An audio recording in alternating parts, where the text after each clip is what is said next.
시간 주님 앞에 나옵니다.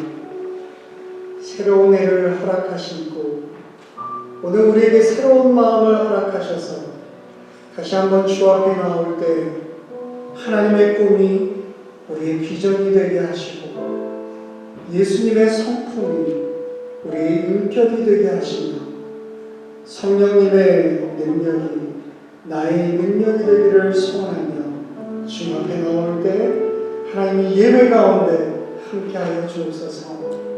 예수의 이름으로 기도합니다. 네, 주 찬양 원하고 바라고 기도합니다. 이 세상을 살아가는 나는 나의 힘을 의지할 수 없으니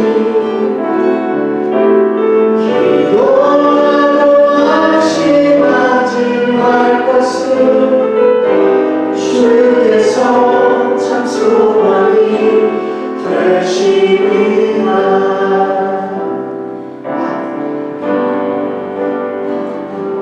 다시 한번 고백할게요. 이 세상을 살아가는 이 세상을 살아가는 동안에 나의 힘을 의지할 수 없으니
우리로 하여금 예언하게 하시고 또한 환상을 볼 수 있도록 하나님께서 우리와 함께 하실 것입니다.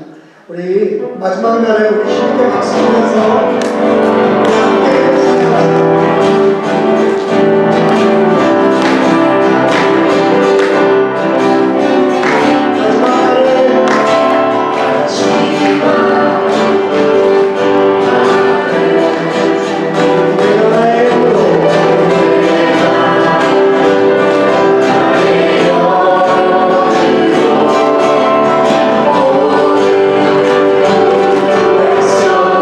Yeah.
나의 마음은 선한 것 하나 없습니다.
우리 시간 하나님 앞에 나올 때 우리 간절한 마음으로 기도하는 시간 되기를 원합니다. 주님의 마음을 알기 원합니다. 주님의 마음을 품고 살기 원합니다. 주님, 올 한 해 주님 앞에서 약속하며 결단하는 모든 기도의 제목들 주께서 이루실 줄 믿고 매주일 주님 앞에 예배하는 자의 삶이 되게 하소서. 우리 간절한 마음으로 하나님 앞에 함께 기도하겠습니다. 같이 기도합시다. 사랑하신 아버지 하나님, 시간 주님 앞에 나와주게 해주세요. 우리의 심령이 하나님을 향하게 하시고 날마다 주님을 부르시시고 주님을 붙들고 살아가는 삶이 될 수 있도록 하나님 우리를 인도하여 주시옵소서. 주께서 우리의 삶을 인도하시옵소서. 온전한 주님이 되셔서 무엇이라도 그 안에 하나님의 영광을 돌릴 수 있는 복된 성도들의 삶이 될 수 있도록 성령님 하나님을 도와주옵소서.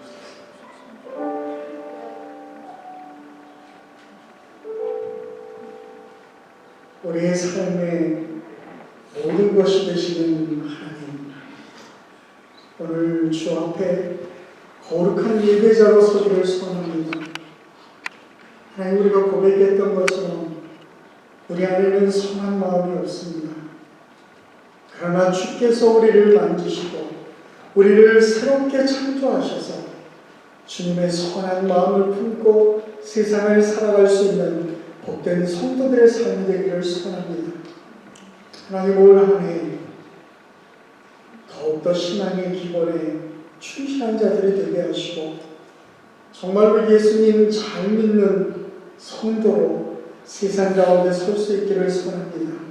하나님, 우리 안에 예배의 온전한 회복이 있게 하시고 주의 말씀을 통해 하나님의 은혜를 날마다 체험하는 복된 삶이 되게 하나님 우리를 축복하여 주옵소서.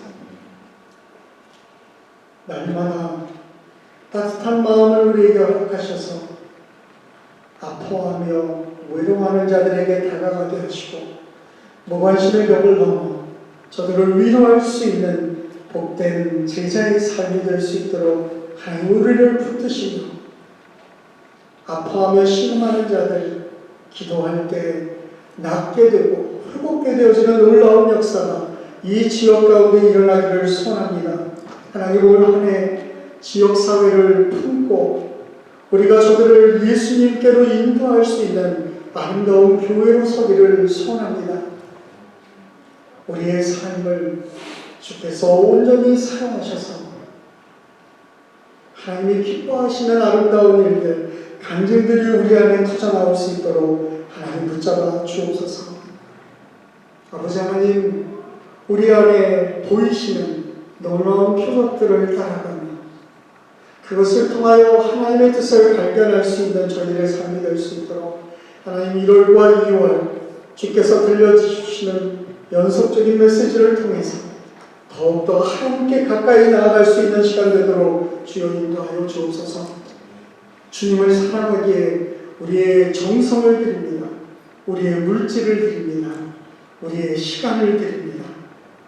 우리의 가족을 하나님 앞에 올려드리오니 하나님 이 모든 가운데 교회를 섬기며 사랑하는 자들을 통하여 아름다운 하나님의 교회, 건강한 교회가 세워질 수 있도록 주여 한 해 동안도 하나님 은혜 베풀어 주옵소서.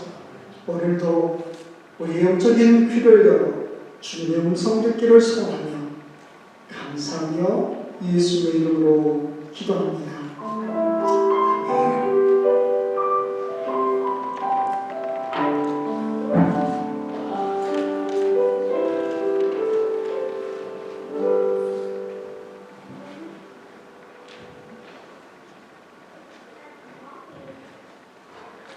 이 시간 우리가 성찬의 자리에 나가기를 원합니다. 올해 들어서 처음으로 우리가 함께 성찬을 하며 떡과 잔을 통해서 예수 그리스도께서 우리 안에 살아계심을 고백할 수 있는 시간 되기를 원합니다. 우리 잠깐 눈을 감고요. 하나님, 이 거룩한 의식을 통해서 예수님 나에게 찾아오십시오. 나를 바꿔주십시오. 나를 새롭게 해주십시오. 간절한 마음으로 우리 하나님 앞에서 좀 기도할 수 있도록 하겠습니다. 우리 함께 기도합니다.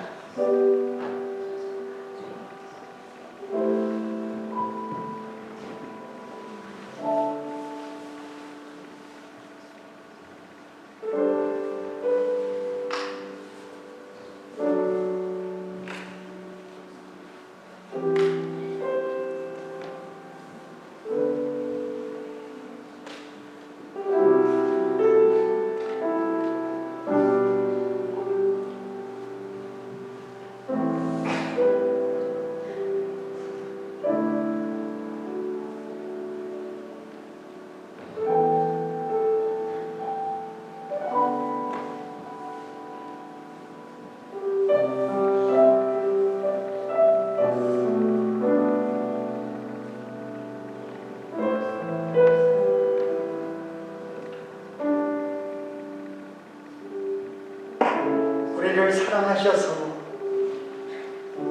이 땅 가운데 오신 주님, 자신의 몸을 찢으셔서 우리가 주님을 먹을 수 있도록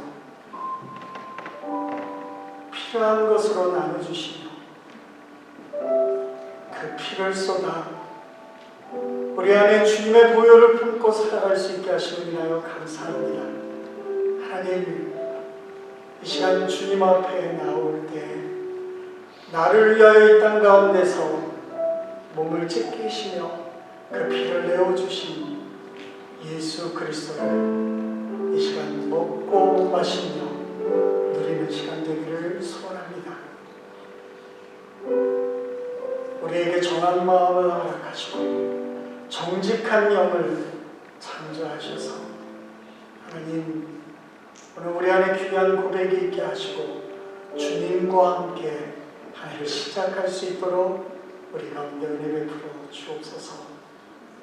예수님의 이름으로 기도합니다.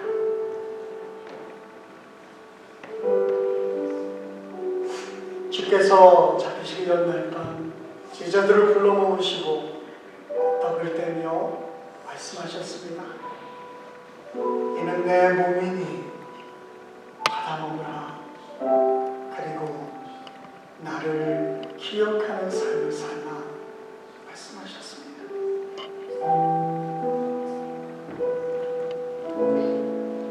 난 식사를 마치신 후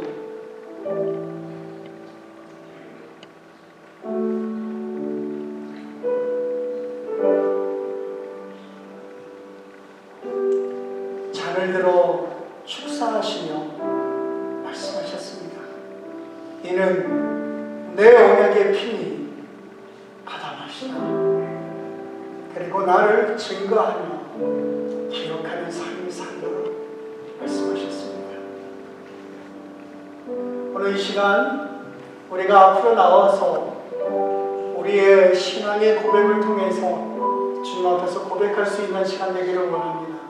혹 코로나로 좀 걱정하는 마음이 있으시면 떡을 떼서 여러분들 개인적으로 되어 있는 잔을 취하시기 바라고요. 그렇지 않으면 이 잔에 찍어서 여러분들이 먹을 수 있도록 그렇게 해주시기를 바랍니다.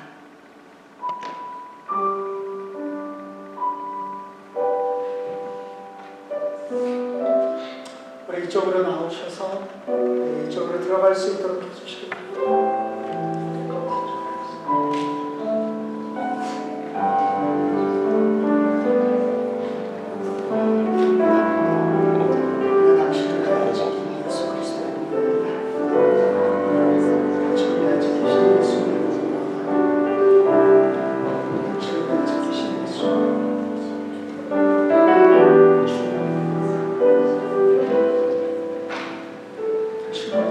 주님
우리를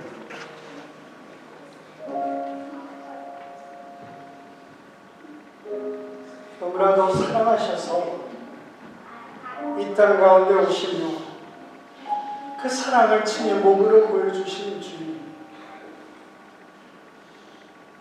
우리 교회가 주님 때문에 존재하며 주님의 능력이 있기에 하나님 오늘 교회로 모였을 때 이곳에 하나님의 능력이 있음을 고백합니다. 하나님, 한 해 동안 넘어질 때도 많고 아파할 때도 있습니다. 그럼에도 불구하고 예수 그리스도를 통하여 다시 한번 나와 동행하시는 그 주님의 인도하심을 기억하며 살아갈 수 있는 복된 성도들의 삶이 될 수 있도록 축복하여 주옵소서. 오늘 이 시간 주의 성찬에 참여하는 자들마다 그 하나님의 놀라운 은혜를 기억하며 삶 가운데 주와 함께 통행하는 복된 제자들의 삶이 되게 하여 주옵소서. 감사하며 살아계신 예수님의 이름으로 기도합니다. 아멘. 이 시간에 여러분들을 주의 이름으로 환영하며 축복합니다. 우리 옆에 계시는 분들 이렇게 한번 보시면서요, 같이 인사할 때 당신의 얼굴을 보니 하나님의 얼굴을 보는 것 같습니다. 우리 그렇게 인사할게요.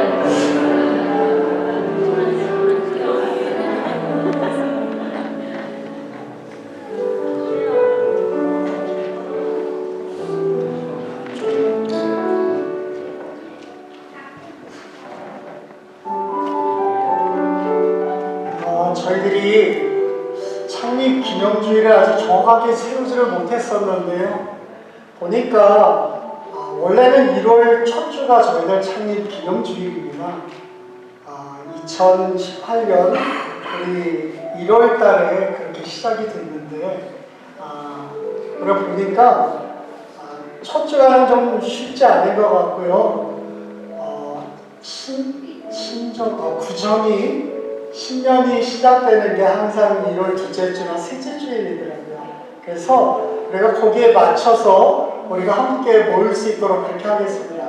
그래서 이번 올 2023년 우리 창립 기념주일을 1월 22일 날 같이 교회 세워주심을 축하하며 우리 이전에 준비했는데 못했던 것들도 같이 하고요. 그때 우리 같이 모일 수 있도록 준비하겠습니다. 그런데 기억하시고 우리 그날만큼은 우리 온 성도들이 다 모여서 셀러브레이트 하고, 그리고 떡국도 먹고, 그리고 사진도 촬영하고, 우리 그렇게 하는 날로 우리 좀 삼을 수 있도록 해주시기를 부탁드립니다. 우리 중고등부 학생들은 우리 션을 따라서 우리 이쪽으로 가고요. 유초등부 학생들도 마찬가지로 우리 이쪽으로 해서 나갈 수 있도록 해주시기 바랍니다. 열쇠 가져가고, 우리 나머지 분들은 주보에 말씀 묵상 세미나 이렇게 나와 있는데요. 여러분들 그 한 달에 한 번씩 우리가 어떻게 말씀 묵상해야 되는지 우리가 그것들을 웨비나를 통해서 여러분들이 좀 배울 수 있도록 그렇게 준비합니다. 우리 작년에도 했었는데요. 다른 교회 목회자분들이 이것들을 강의해 주실 것입니다. 그래서 일정에 맞춰서 우리 19일 날 첫 번째 강의가 열리게 되는데요. 여러분들에게 링크를 전달해 드릴 테니까 목요일 저녁에 시간 내셔서 함께 참여할 수 있도록 그렇게 해주시기를 부탁드립니다. 이제 1월달 곧 성경 공부도 시작이 될 겁니다. 그리고 몽고베리 지역, 프레필 지역에 신년을 맞아서 온 교회가 같이 연합해서 예배드리는 연합집회가 1월 27일부터 29일까지 있습니다. 28일 날은 저희가 찬양도 인도하니까요. 우리 성도님들 기억하시고 다 오셔서 함께 찬양할 수 있도록 스테이지 위에서 함께 찬양하는 겁니다. 우리 같이 하실 수 있도록 그렇게 협력해 주시기를 부탁드리겠습니다. 우리 헌금내역서는 1월 안으로 여러분들에게 보내드릴 수 있도록 하고요. 달력이 필요하신 분들 이야기하시면 더 가져가실 수 있도록 전달해 드리겠습니다. 우리 다른 것들 주보 참조하시고 우리 함께 하나님의 말씀 보겠습니다. 하나님의 말씀 요한복음 2장 1절에서 11절까지입니다. 요한복음 2장 1절에서 11절까지 우리 한 절씩 교독해서 읽겠습니다. 3일째 되던 날 갈릴리 가나에서 결혼식이 있었습니다. 예수의 어머니도 그곳에 계셨고 예수와 제자들도 그 결혼식에 초대받았습니다. 그런데 포도주가 다 떨어지자 예수의 어머니는 예수께 와서 포도주가 다 떨어졌구나 라고 말해주었습니다. 예수께서 대답하셨습니다. 어머니, 그것이 나와 당신에게 무슨 관계가 있다고 그러십니까? 아직 내 때가 이르지 않았습니다. 그러나 예수의 어머니는 하인들에게 말했습니다. 무엇이든 그가 시키는 대로 하라. 가까운 곳에 도랑아리 6개가 놓여 있었습니다. 그것은 유대 사람들의 정결 예식에 쓰이는 것이었으므로 각각 물 2-3 들어가는 크기의 항아리였습니다. 예수께서 하인들에게 말씀하셨습니다. 저 항아리들에 물을 채워라. 그래서 그들은 항아리마다 물을 넘치도록 가득 채웠습니다. 그러자 예수께서 그들에게 말씀하셨습니다. 이제 물을 떠서 잔치 책임자에게 갖다 주라. 그들은 그렇게 했습니다. 잔치 책임자는 물이 변해된 포도주를 맛보았습니다.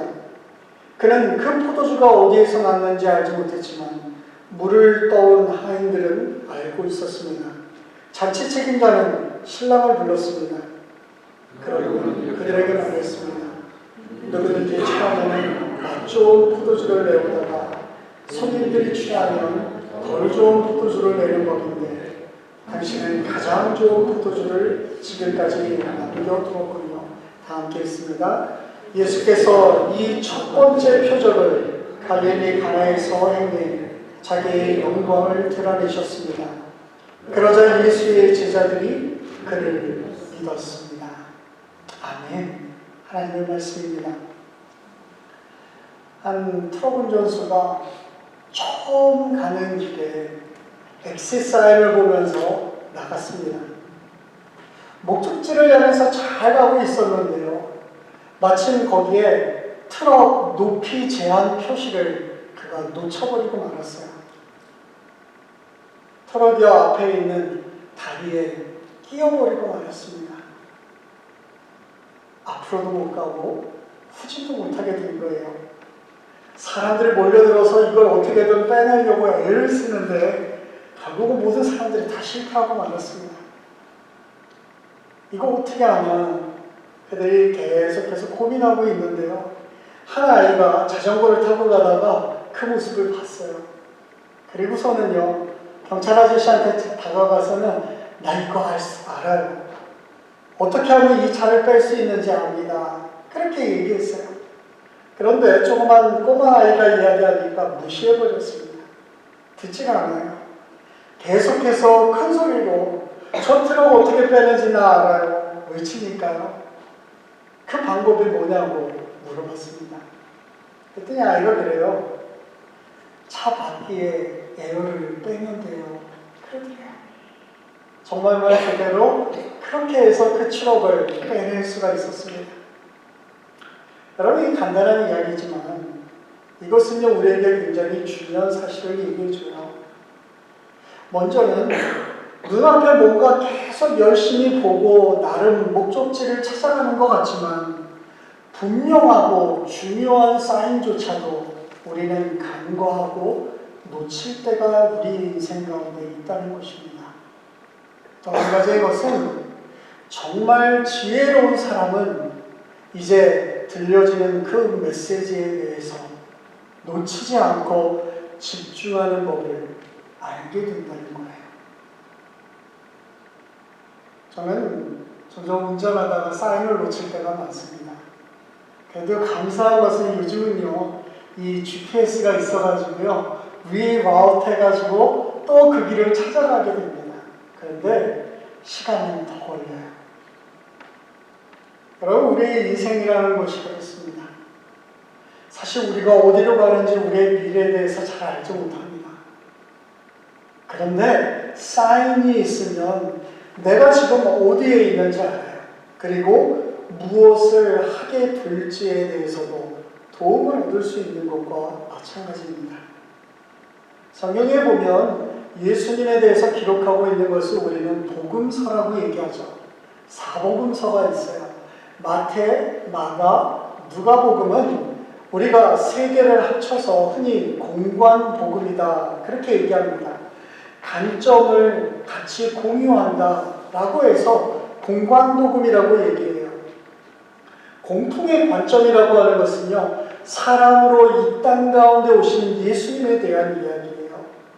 마태복음은 그 중에서도 특별히 왕으로 메시아로 오신 예수님에 대해서 얘기합니다. 그리고 마가복음은 섬기기 위해서 종으로 오신 예수님에 대해서 우리에게 가르쳐줘요.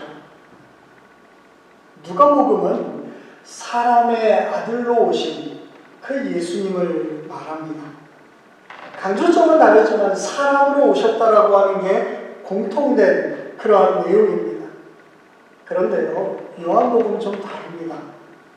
요한복음의 관점은 뭐냐면 하나님이신 예수님, 단순히 인간이신 예수님에 대한 것이 아닙니다. 그래서 처음부터 좀 어렵습니다. 좀 이해하기 난해한 것도 있어요. 그렇지만 예수님의 신성에 대한 이야기가 요한복음의 대부분을 차지합니다. 특별히 예수님께서 엄청나게 많은 기적들을 행하셨는데 기적이라고 얘기하지 않아요. 요한복음은 표적이라고 이야기합니다. 그러니까 미러클이 아니라 표적, 사인이라고 하는 말을 사용하고 있습니다.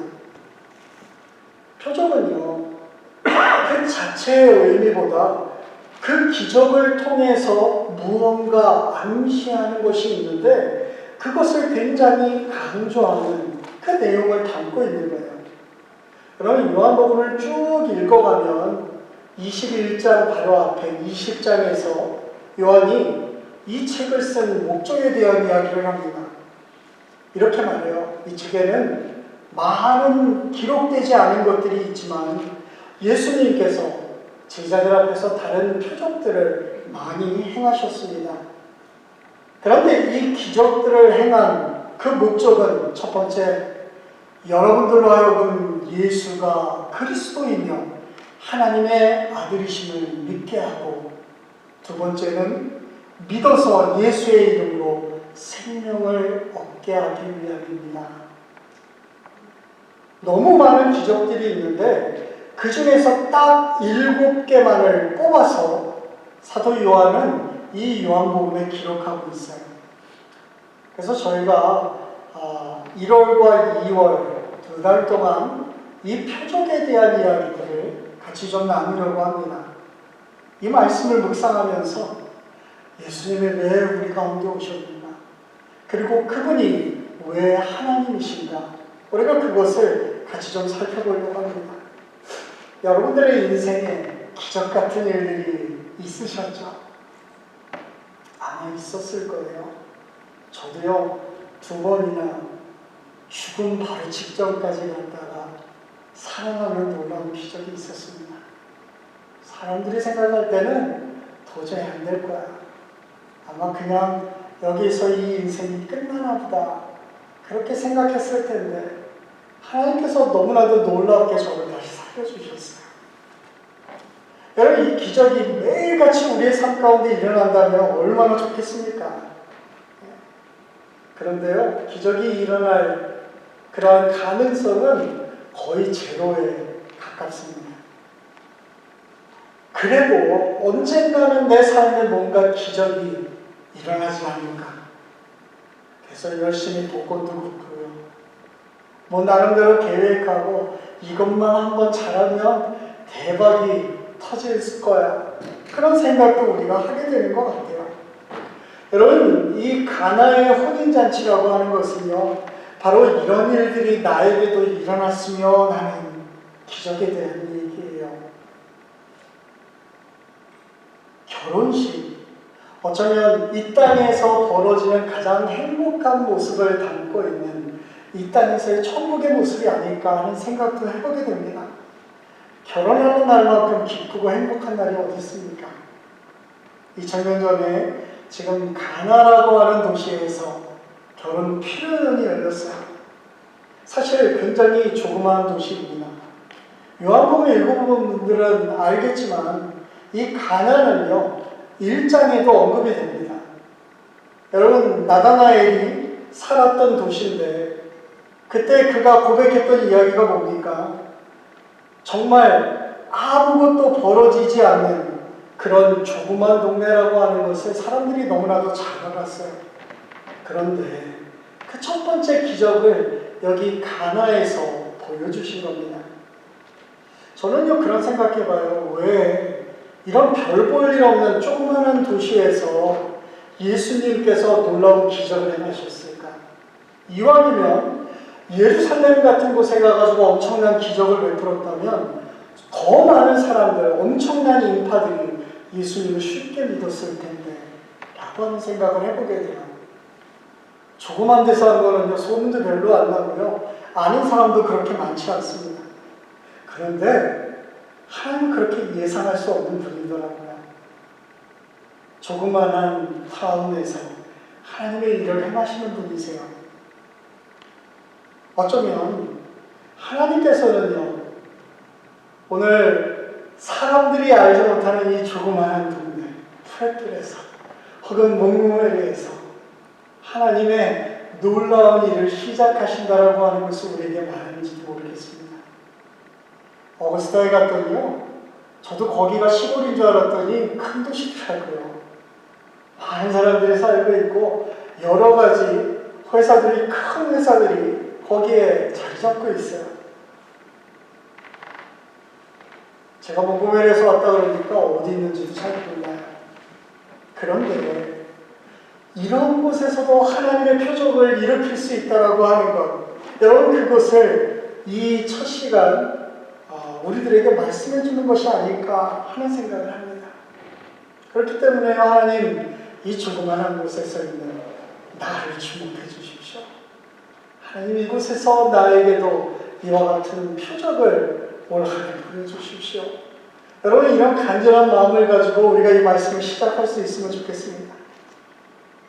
여기 결혼잔치에 어머니 마리아가 이미 가 있었습니다. 예수님과 제자들도 참석하게 됐습니다. 그런데 여기 큰일이 벌어지고 말았어요. 웃음꽃이 만발하고 흥이 무르익어가야 되는데 포도주가 없는 겁니다.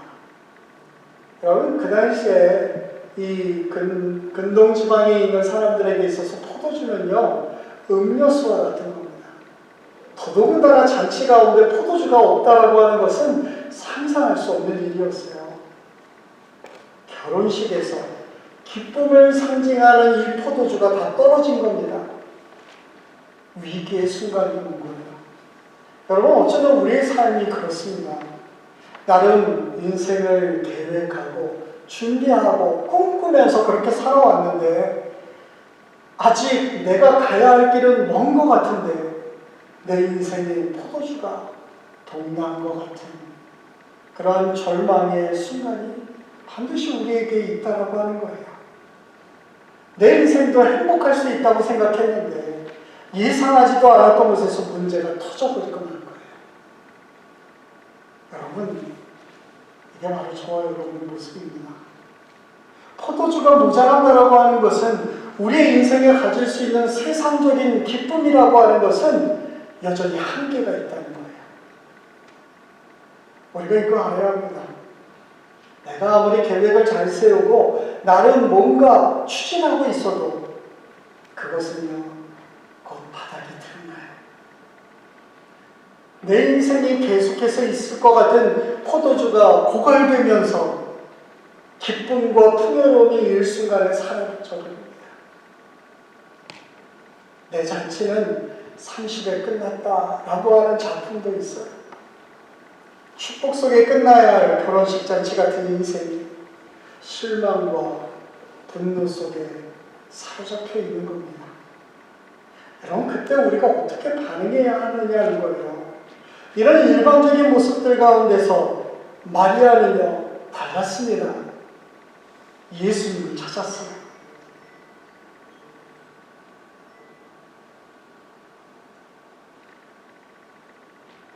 일반적으로 성사학자들은 마리아가 결혼하던 사람의 가족과는 아주 가까운 친척이었을 것이다, 그렇게 예상합니다. 그러니까 다른 사람들은 아직까지 무슨 일이 벌어지는지 알지 못하는데 이 마리아는 알았던 거예요. 죄송합니다.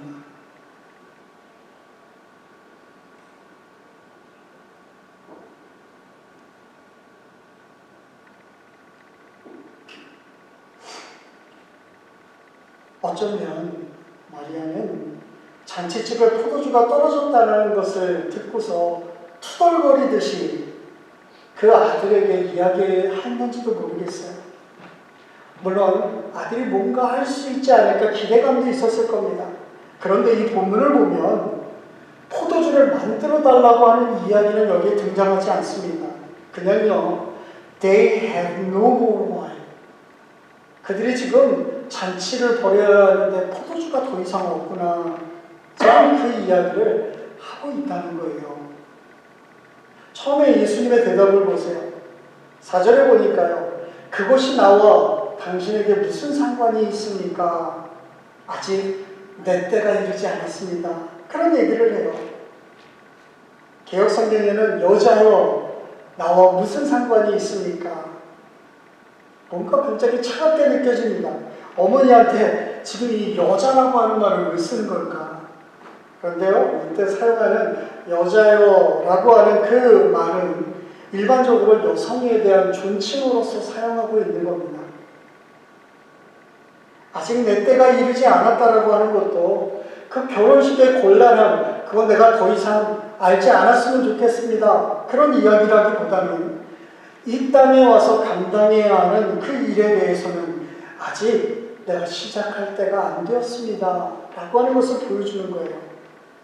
그러니까요, 이 첫 번째 표적부터 무엇 때문에 인간으로 그가 이 땅 가운데 왔는가, 그리고 어디로 향하여 가고 있는지에 대해서 예수님은 분명하게 알고 있었다라고 하는 것을 우리들에게 보여주는 겁니다.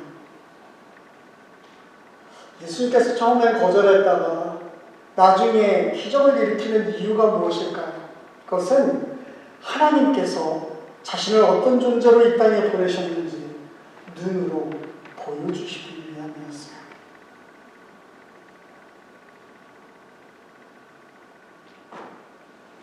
즐겁게 생각하던 내 결혼잔치 같은 그 흥겨움이 모든 게 다 끝나버렸구나. 절망할 수밖에 없는 그 인생 가운데 예수님께서 찾아오시면 여러분, 놀라운 변화가 생깁니다. 사실 우리는 부족함을 알아요. 우리가 한계를 압니다. 그렇기 때문에 한계를 채울 만한 뭔가를 바라면서 살아요. 그런데 유독 불평하는 게 많죠. 하나님, 다른 사람들은 저렇게 행복하고 가진 것도 많은데 나 왜 이렇게 가진 게 없나요? 남들은 쉽게 잘만 사는데 나는 예수님 열심히 믿는다고 하지만 왜 이렇게 힘들게 삽니까? 여러분, 투덜거리면서 우리의 시간을 낭비할 때가 사실 너무 많습니다. 그래서 우리의 인생에는 표적이 필요한 거예요. 예수님이 어떤 분이신지 명확하게 알 수 있는 그 표적이 없이는 우리의 인생의 기쁨을 누리면서 우리가 살아갈 수 없다라고 하는 이야기입니다. 그 표적의 중심에는 예수님이 있습니다.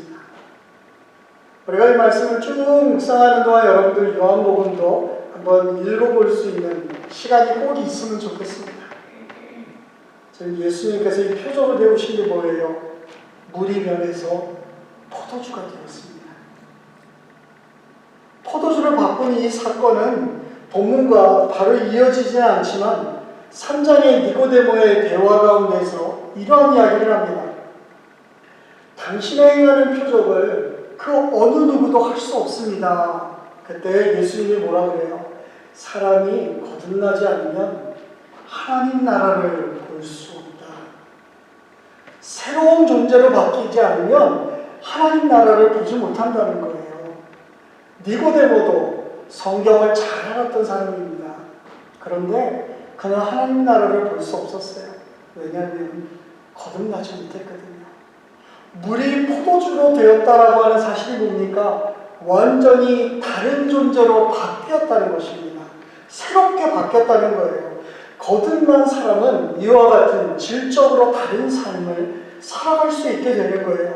무엇을 통해서? 표적을 통해서 그 예수님을 만나니까 그 인생이 완전하게 바뀌었다라고 하는 것을 우리들에게 말하고 있습니다.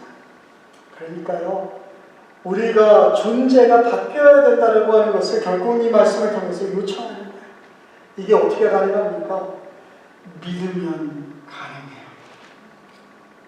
우리가 믿으면 우리의 삶이 질적으로 완전히 다른 존재가 될 수 있다라고 하는 거예요. 혼인잔치가 기적의 현장이 될 수 있었던 것은 예수님이 그곳에 계셨고 그 하시는 말씀에 순종하는 사람들이 있었기 때문이에요. 여러분, 이거 굉장히 중요한 겁니다. 그냥 하인에게 물을 담아서 그 연회장으로 가지고 가라고 했어요.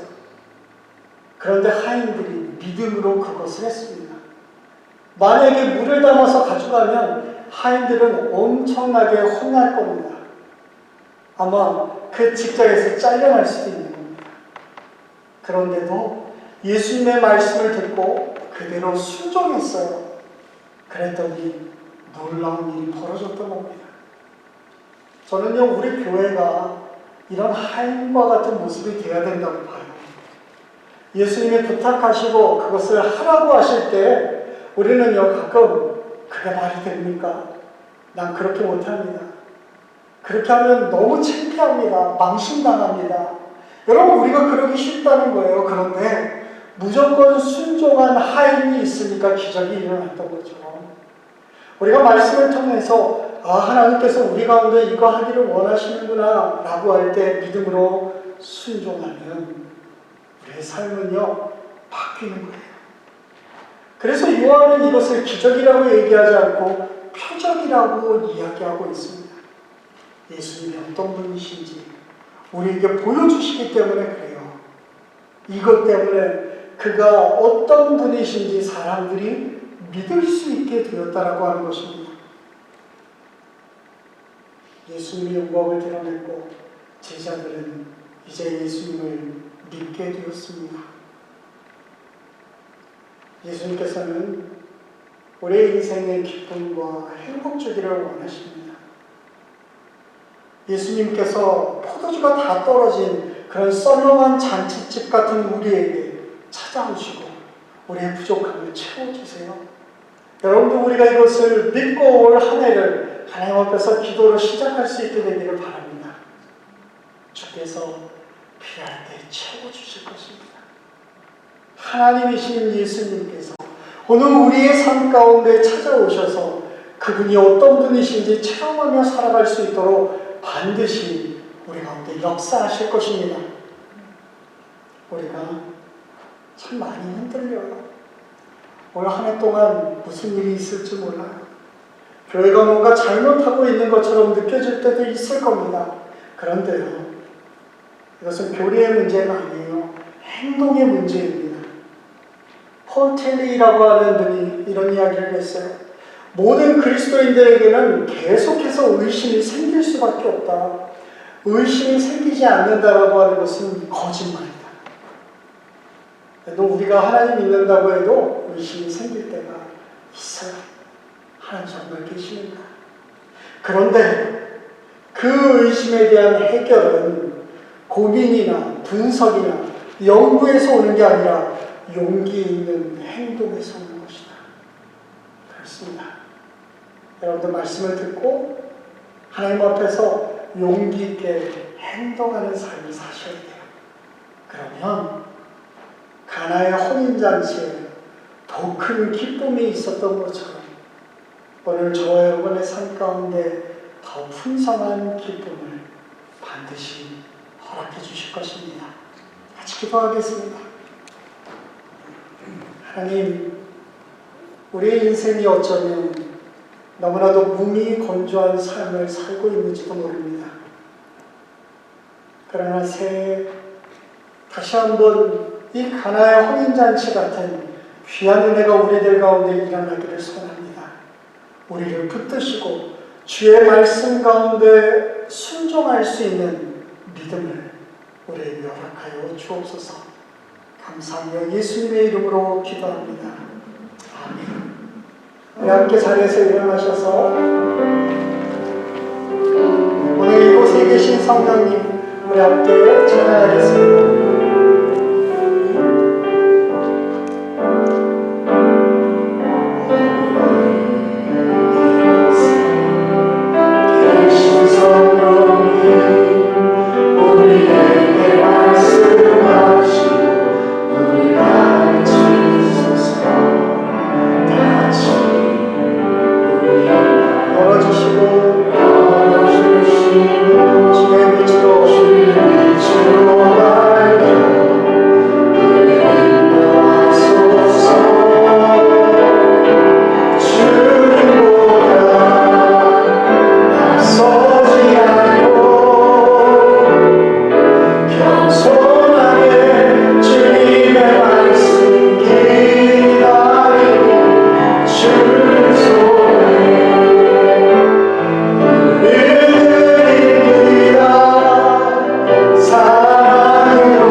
여러분들에게 공면의 말씀을 드립니다.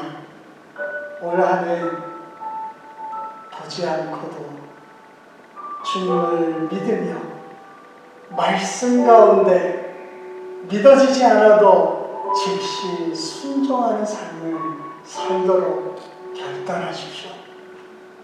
주께서 여러분들을 통하여 아무것도 없다고 생각했던 우리의 인생 가운데 주님으로 풍성한 삶을 누릴 수 있도록 여러분들과 영원히 함께 하실 것입니다. 이제는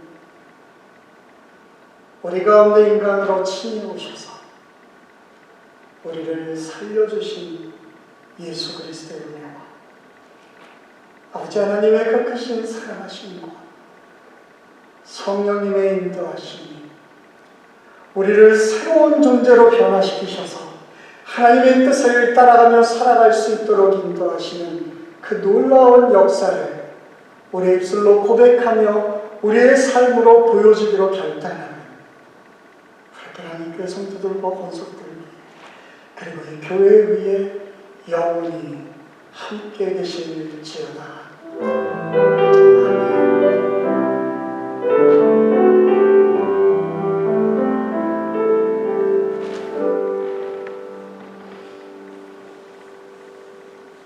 함께 결제하시고 그렇게 하나 이동하시기 바랍니다.